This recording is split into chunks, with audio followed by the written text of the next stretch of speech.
সবুজ বনের মাঝখানে বিশাল একটা গাছের নিচে থাকতো দুইটা খরগোশ, লালু আর কালু। তারা ছিল খুব ভালো বন্ধু। একই গাছে থাকতো একটা ছোট্ট কাঠবিড়ালি, তার নাম ছিল টুনি। তিনজনের বন্ধুত্ব ছিল পাথরের মতো শক্ত। প্রতিদিন তারা একসাথে খেলতো। লালু দৌড়ে সবচেয়ে দ্রুত, কালু ছিল সবচেয়ে বুদ্ধিমান, আর টুনি ছিল গাছে ওঠা নামার মাস্টার।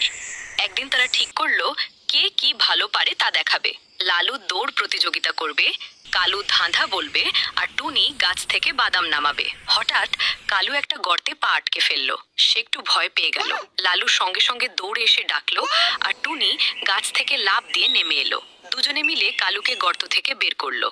কালু হেসে বলল, আজ বুঝলাম আমি একা বুদ্ধিমান হলেও তোমরা পাশে না থাকলে কিছুই না। তিনজন একসাথে হাসলো। তারপর তারা খেলা বাদ দিয়ে একসাথে গাজর আর বাদাম খেলো। সেদিন থেকে তারা বলতো, আমরা আলাদা নই, আমরা তিন বন্ধু, এক শক্তি।